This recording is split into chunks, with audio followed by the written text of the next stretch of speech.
So here's the old pump assembly, and look how dirty that pickup sock is. And it looks like we have some weird stuff in here. Hey guys, welcome in. You're watching the 4-Wheel Kid channel, and on a previous video, I removed this giant 35-gallon midship tank from my 96 Ford E-350 club wagon. And in this video, I'm going to be completely cleaning it up and replacing the fuel pump. So let's go ahead and get started.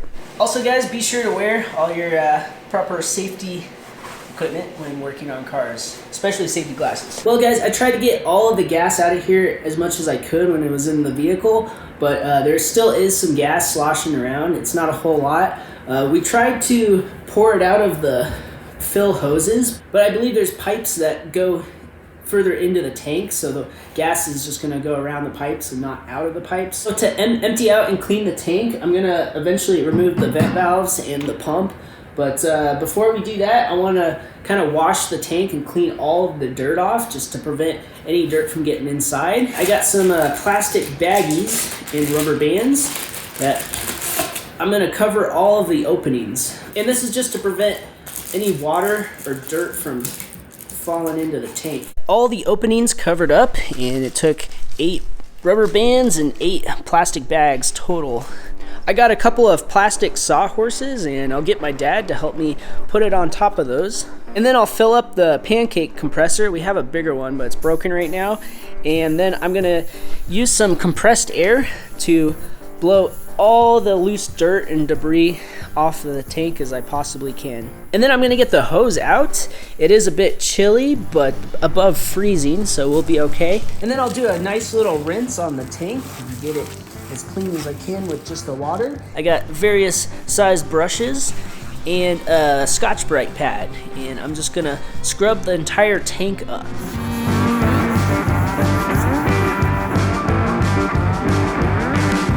I'll give it a good rinse off and then use some more compressed air just to kind of blow all the water off as much as possible.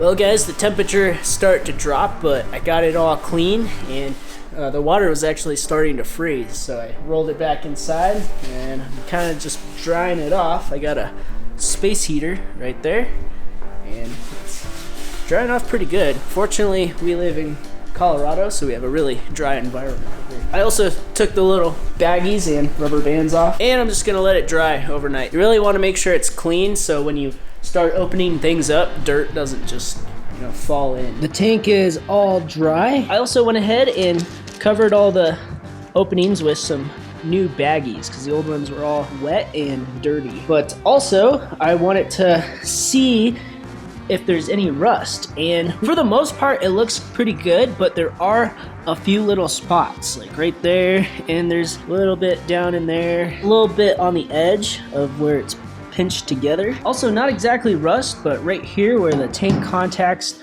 part of the frame, you can see they put some kind of rubberized coating on there, and there's a bunch of little rocks kind of embedded in there. So what I'm going to do is put it outside and then go ahead and clean up all the rust and these little rocks with my wire wheel. Then I'm going to just blow it all off again with compressed air.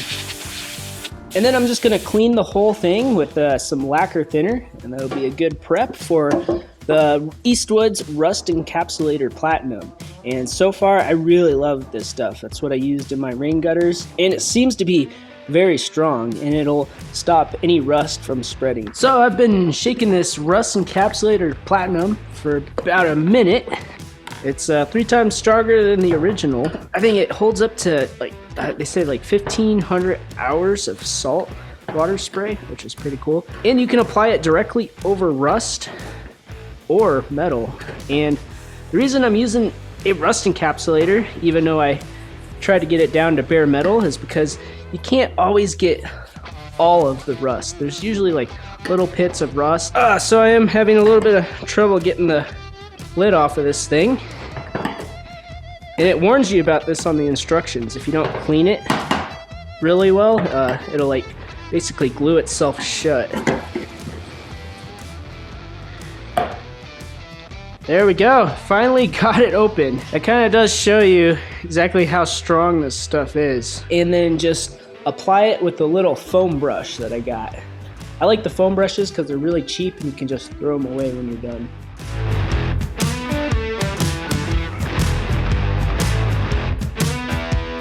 And then I'm gonna let that encapsulator dry and cure for about 48 hours. Now I got all the exposed metal and little rust bits encapsulated. Can't really seal up this can anymore, so I got a little mason jar. This should work pretty well to keep the paint from drying up. The rim on this mason jar is definitely gonna be a bit easier to clean up.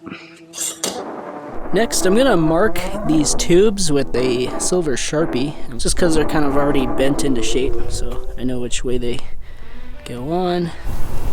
Vent valves, I'm just gonna mark the rear and the front. I'm pretty sure they're exactly the same, but one of the evap lines is longer than the other, so I just don't wanna mix it up because I'm replacing those. And this is the rear, and the pointy part is the front. Now I'm going to remove the fill tubes. Should give them a twist, and it should come right off. Next, we'll remove the tank vent valves, and apparently Ford discontinued these specific ones. I don't know if there's an updated version. I know the 97 and 98 should fit this. It looks like the exact same tank, just there's a hole like right here for some reason. And it's just got one hose that goes to the evap line, and it doesn't have the one that goes to atmosphere. You kind of just put pressure down on them and then turn them counterclockwise. And you kind of just wiggle them a little bit and they pop right out. And there may be a little bit of dirt left over, and we don't want to get that in the tank. I'm just going to use a little bit of exterior cleaner and just carefully push the dirt away. Pick most of it up on the paper towel. Best to prevent as much dirt from going inside as possible.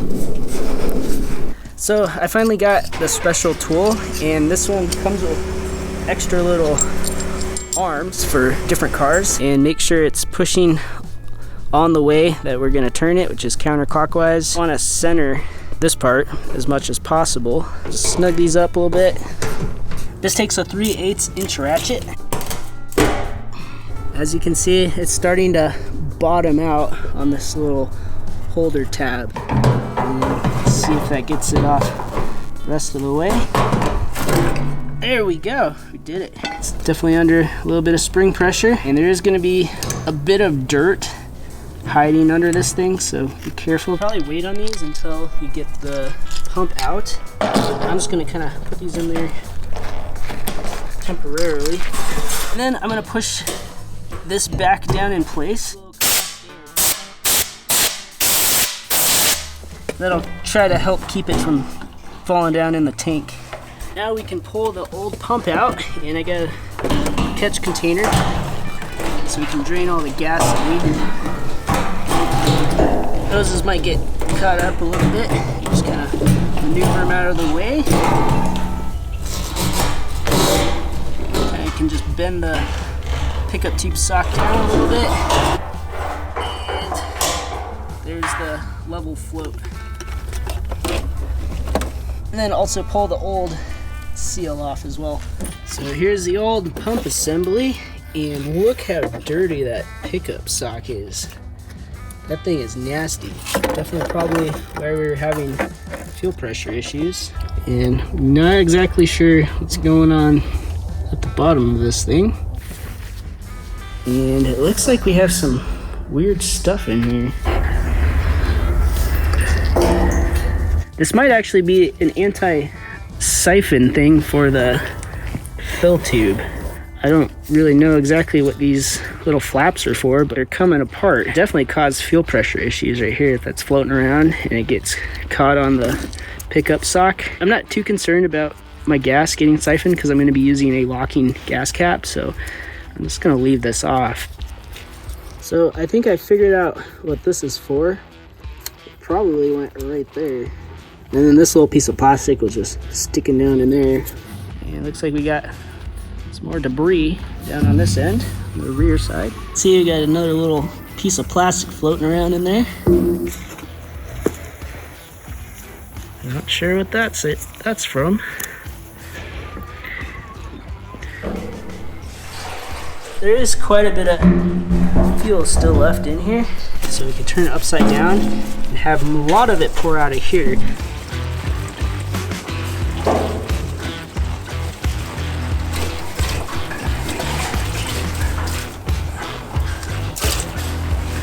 There's all the debris.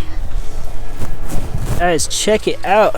The rust encapsulator holds up to gasoline. That's pretty cool. Some really good stuff. All right, so to really clean this tank out, I got a Delphi fuel tank cleaning kit. In the box, we got some cleaning rags and rubber gloves. Cleaner itself looks like it removes microbial growth in the fuel tank, treats up to a 40-gallon tank. This is 35. Removes debris that causes harm to fuel sending unit. Minimizes sludge and other fuel contaminants. Got as much gas out as possible. I'll get my dad to help me hold the tank upright to just kind of spray everything to that bottom spot where we got all the fuel out. And then I'll add the cleaner and 2 gallons of water. We'll use this little gallon container and we'll put hot water in it. Might help clean it a little bit better. And then step 6, swirl the cleaning solution inside the tank. We'll do that really good. And then we'll drain the tank out the best we can with compressed air.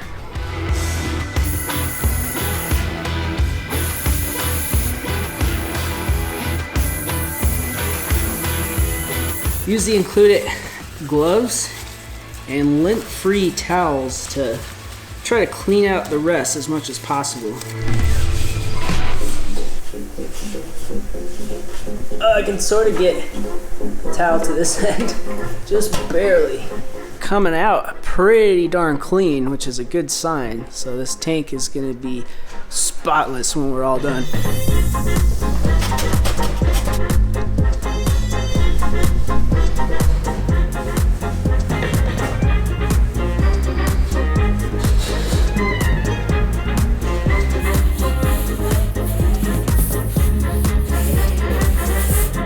Alright, so that's about as good as I'm gonna get it with the rags. Let me just put you guys down in here. And look at that, that looks pretty good. No rust around there.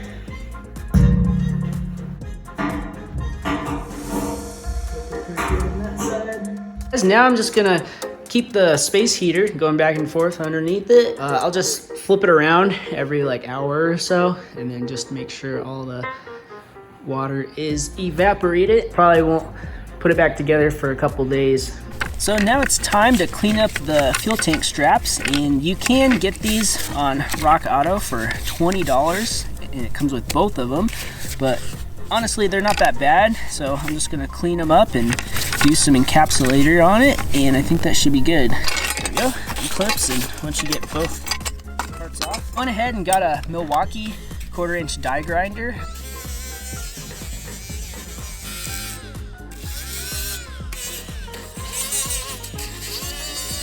I decided not to clean up this part because I think it's galvanized and I don't want to get rid of that coating, but I'm going to do all of this to both of them. But what I'm going to do next is go ahead and clean everything up with some of that engine cleaner and the Scotch-Brite pad, and just clean it all up real good, make sure it's real dry, prep it all with some lacquer thinner, and then paint it with some rust encapsulator.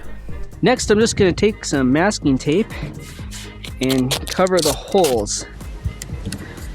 Alright, that's good enough. I'll flip it over. I'll use some lacquer thinner and those lint-free towels to prep the surface.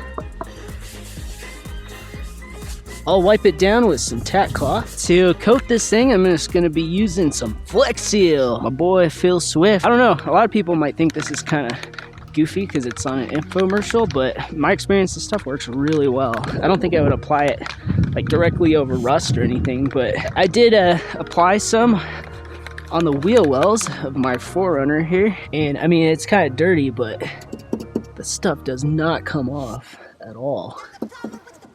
It's It's been on there for about a year. And I think it'd be great for rock chips and stuff from the road flying up there. Now is the fun part.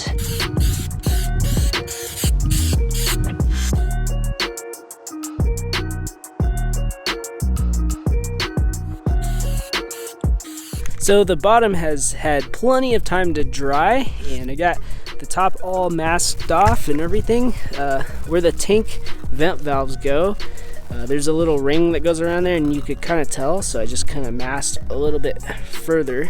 Masked this off really good and put a couple of layers so none of the Flex Seal can get through inside the tank. And then the fill, and then the other ones as well. And I also got this little plastic thing that's all prepped and ready to go. I'm just gonna put a small layer. Tank strap plastic pieces. I'm just gonna put a small layer where it contacts the tank. Just give a nice little rubberized coating on everything.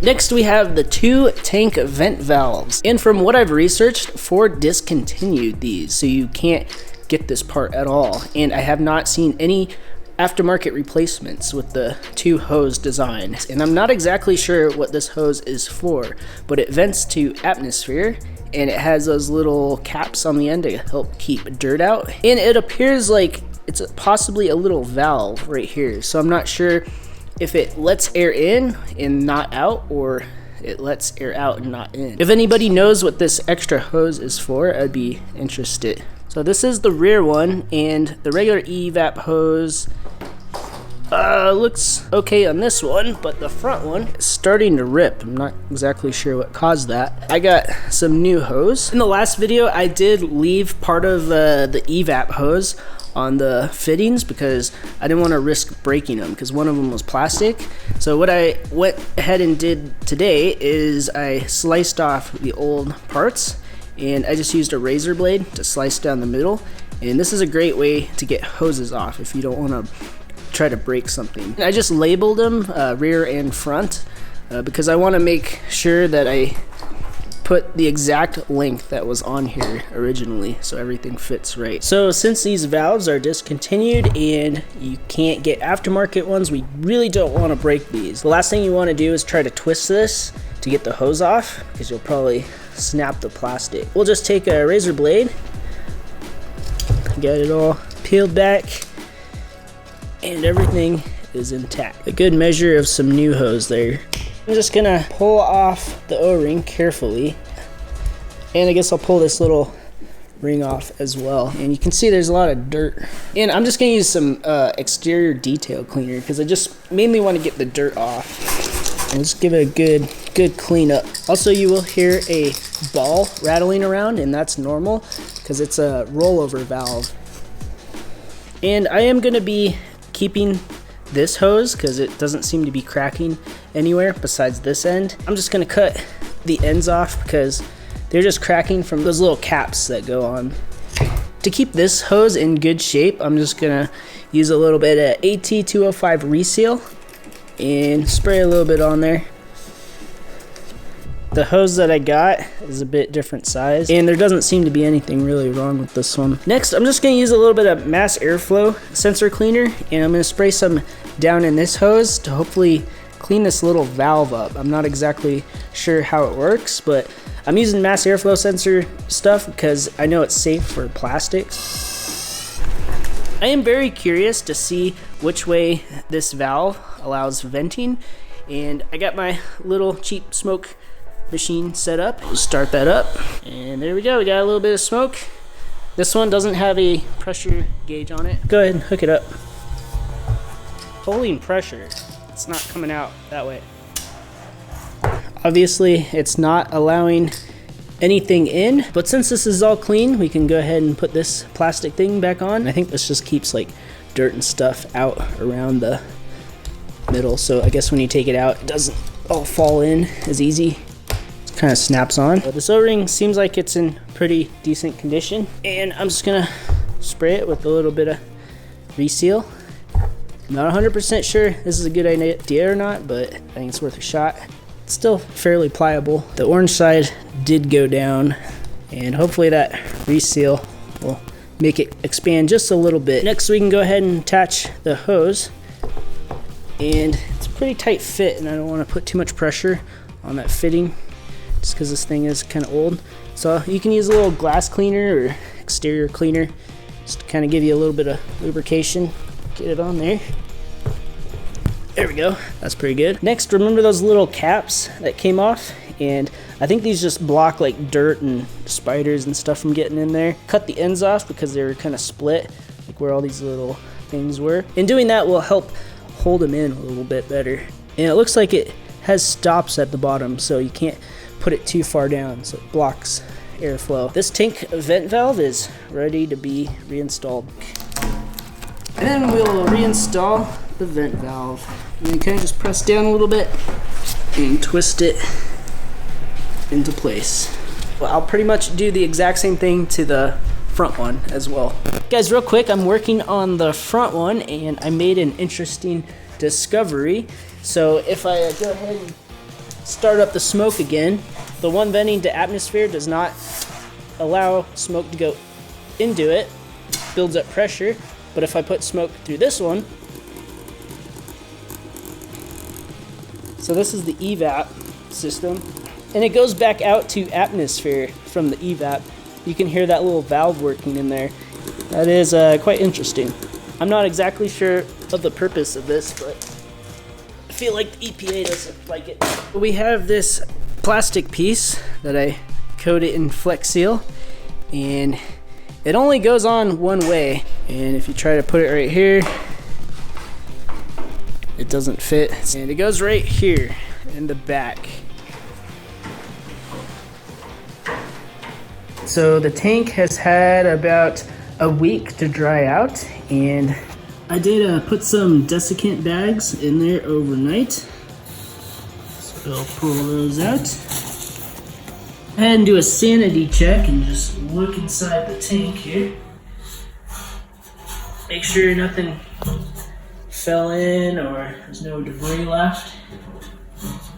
And that looks pretty good. So I got a Delphi pump for this thing. It's supposed to be pretty good fuel pumps. They actually use these in a lot of OEM vehicles from the factory. And it says right here, protect the pump, clean the tank before replacing the fuel pump. Delphi actually checks the fuel pumps that go bad when people send them back, and I think the #1 cause of failure was debris getting in the pump. Here's some instructions. It comes with a new connector that goes on the van side as well, new seal, and some clips and crimps as well, but these appear not to have any shrink wrap on them, which is kind of weird. All right, here's the pump, and it comes with a tag that says failure to clean the fuel tank may void your warranty. And there's really no way that I can tell to clean it properly unless you take the tank out of the vehicle. This float is already attached. I'm gonna take a look at it. The end of this zip tie, I'm gonna cut off just so it's not rubbing up against the pressure line. All right, so the pump did not come with a new ring, and the old one is getting a little rusty on the bottom, and you can see these tabs are kind of bent upwards a little bit. So I picked another one up just at the local parts store here, and this comes with a O-ring as well. I'll probably just keep it as a backup in case I ever have to pull the pump back out for some reason. So we can just go ahead and lay the O-ring right down there, and you can see 2 little key marks, and that will allow us to line it up exactly. The hose hookups went towards where the fill was, and we'll just stick that in first. Kind of got to push these hoses out of the way slightly. You can kind of line up these key marks. We kind of want this to be nice and flat and exactly where we want it. And the key marks are different sizes, so you can only put this in one way. Go ahead and stick this over so it's nice and ready. Pump is spring loaded. Push it down nice and flat. And then we got this in place. And now we just need to get these little notches over to here. I did go a little too far and I had to turn it back, but as you can see, the little balls are kind of right in the middle of those grooves. This tool definitely works a lot better for installing. We got some little caps on there, and I'll just leave those on until we put the tank up in the van. The new one does say Delphi Technologies on it, and the other one does not have any writing on it, so I'm assuming it wasn't a Delphi. Let's go ahead and do a smoke test real quick, make sure we don't have any leaks. If your tank has gasoline in it, I wouldn't recommend using one of these smoke testers unless you can use nitrogen. But since this tank is empty, we can do this. And I got a little block off cap right there on the breather tube, and then I just got a little cone right here. All right, go ahead and hook it up. All right guys, so these valves do work. I don't see any smoke coming out yet, but I can hear it. But from what I can tell, once the pressure builds up in the tank, the little valve will open and it vents out here. If pressure builds up this way, it will allow it out to atmosphere. And I'm assuming that if it builds up in the tank enough and it doesn't have anywhere to go into the charcoal canister, basically this little valve is opening it up and just giving it a place to go to vent to the atmosphere. Tank is holding pressure, no problem, so it's ready to go back in. All right guys, just to keep anything on this ring from corroding or rusting, I'm just gonna use a little bit of fluid film. And just put a little bit around there, it'll kind of seep in. And last but not least, just put some bags over the fill tubes just to keep anything from falling in as we put the tank back up. Before I do that, I'm gonna go ahead and clean up the frame rail and body where the tank goes, because this is a good time to do it, and there's a little bit of surface rust and need some encapsulator, but I'm gonna do that in another video. Hope you enjoyed this video. Be sure to stay tuned for many more Ford Econoline videos, but anyways, I will see you guys next time. Peace out.